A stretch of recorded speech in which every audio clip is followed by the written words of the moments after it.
तर ताईनो मग अशी मी उत्तप्प्याचं बॅटर भिजवलेलं होतं, त्याच्यामध्ये रवा टाकलेला होता, थोडासा खायचा सोडा आणि मीठ आणि थोडंसं दही टाकलेलं होतं. तर त्याला आता 3 घंटे झाले भिजून आणि छान बॅटर झालं हे. आता त्याच्यासाठी उत्तप्प्याच्या वरून जे टाकतो ना आपण, तर त्यासाठी मी टोमॅटो घेतला, कांदा घेतला, हिरवी मिरची, सांबार हे घेतलं. चला आता तवा पण गरम झाला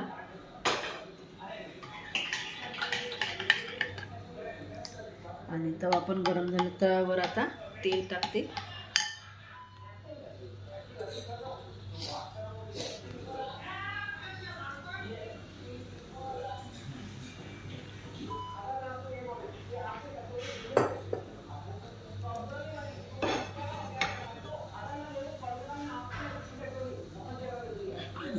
लेकरांना नाश्ता वगैरे द्यायचा असेल ना ताईंनो, उत्तप्पा हा सगळ्यात सोपी आहे आणि हेल्दी पण आहे मुलांसाठी.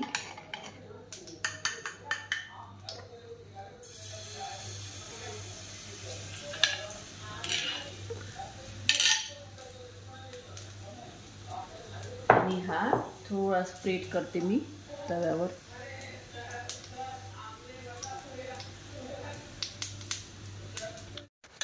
तर आज माहीत आहे का ताईंनो, दोन वेळा नाश्ता झाला. एक सकाळी मुलांसाठी उत्तप्पा आणि संध्याकाळी पण भूक लागली होती सगळ्यांनाच, तर मी पोहे पण केले.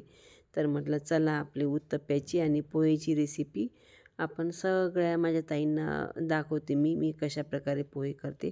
जवळजवळ सगळेच जण पोहे छान करतात, उत्तप्पा पण छान करतात, पण तरी म्हटलं आपण आपली रेसिपी दाखवू आपण. आपल्या ताईंना नक्की आवडेल. झाकण ठेवते आणि झाकण ठेवलं ना ताईंनो तर चांगला होईल, तो कच्चा नाही राहील. 2 मिनिट राहू देते मी याच्यावर झाकण, नंतर मग काढून घेते. आता उत्तप्पा झाला की नाही पाहू ताईंनो. आणि आपला उत्तप्पा हा वरून झालेला आहे आणि तुम्ही पाहू शकता किती छान दिसत आहे. असं वाटते की पिझ्झाचा आहे की काय, पिझ्झासारखा दिसत आहे. फक्त वरून माहीत आहे का त्याच्यावर चीज नाही आहे, नाहीतर पिझ्झाच वाटत आहे. आता हा उलटा केला आणि 2 मिनिट माहीत आहे का ताईंनो असा उलटाच राहू देते. मग नंतर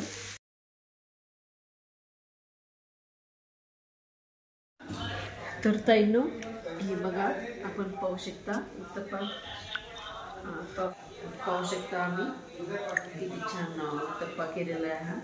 हे बघा, आणि सगळे व्हेजिटेबल्स पण आहेत याच्यामध्ये आणि मुलांना एकदम हेल्दी नाश्ता होईल हा. आणि खूप छान व्हेजिटेबल्स वगैरे जातील त्यांच्या जेवणामध्ये. आणि अशा प्रकारे मी उत्तप्पा करते आणि तुम्ही पण करून पाहाल ताईंनो, खूप छान लागते, खूप टेस्टी लागते हा उत्तप्पा. मी तुम्हाला खाऊन दाखवते.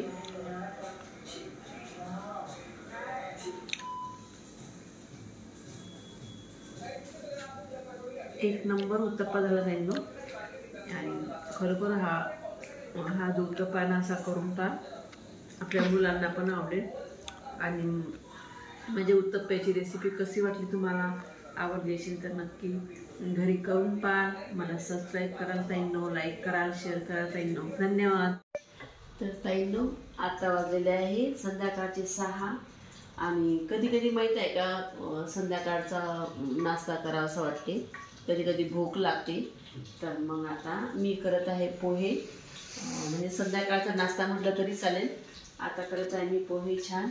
आणि मी पोहे कशा पद्धतीने करते हे मी तुम्हाला दाखवते.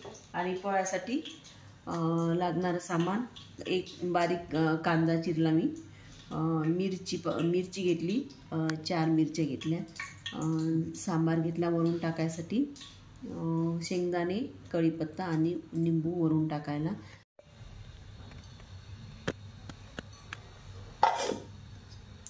आणि हे पोहे आहेत ना, तर मी 15 मिनिटं आधीच भिजवलेले होते.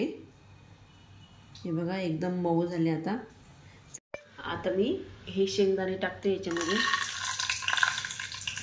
आणि माहिती आहे का ताई, पहिल्यांदा जर शेंगदाणे टाकले ना तर छान क्रिस्पी होतात ते. मग त्याच्यामुळे पहिल्यांदा शेंगदाणे टाकायचे, नंतर मग त्याच्यामध्ये टाकायची थोडी मोहरी,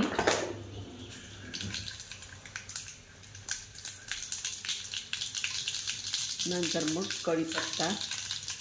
शेंगदाणे थोडे क्रिस्पी झाले ना ताईंनो, त्याच्यानंतर मग मोहरी टाकायची आणि कढीपत्ता, नंतर मग कांदा आता थोडा ब्राऊन होऊ द्यायचा.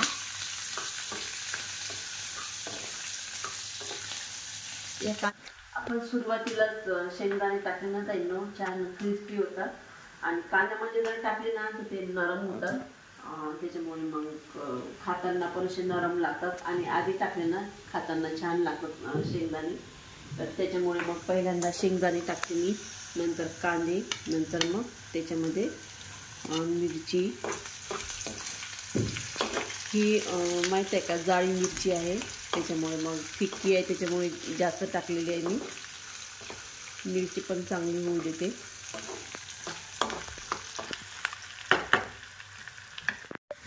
आता टाकते मी हळद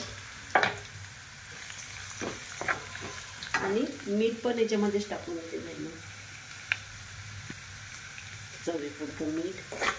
आता हे जे पोहे आहेत ना, हे पोहे हे पण याच्यामध्ये टाकून देते. आणि पहा एकदम मोकळे झाले. हे पूर्ण मिक्स करते मी.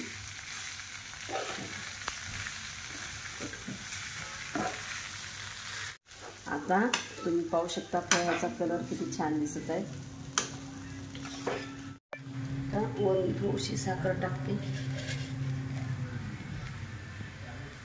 आणि सांबार पण. आणि माहीत आहे का ताईंनो, हा कॅमेरामध्ये कलर चांगला नाही दिसून आला, तसं रिअलमध्ये पाहाल ना तर खूप छान दिसतात पोहे. आणि त्याच्यामध्ये हिरवा, लाल, पिवळा कलर खूप छान वाटत आहे.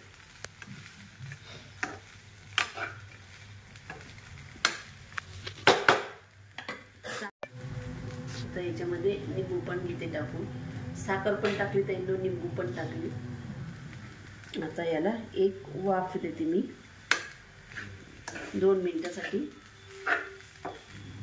2 मिनिटासाठी याच्यावर प्लेट झाकून ठेवते. आता आपण याच्यावरची प्लेट काढू आणि पाहू शकता तुम्ही पोहे.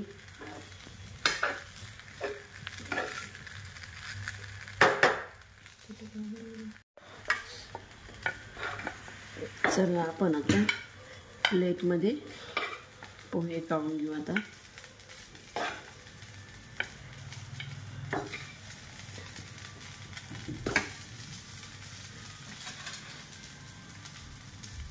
चला या ताईंनो पोहे खायला. हे पाहू शकता ताईंनो तुम्ही किती छान पोहे झाले. या पोहे खायला. मी टाकलेलंच आहे, जर आणखी लागलं कोणाला तर टाकू पण शकता. आणि आपण पाहू शकता पोहे किती छान दिसत आहेत.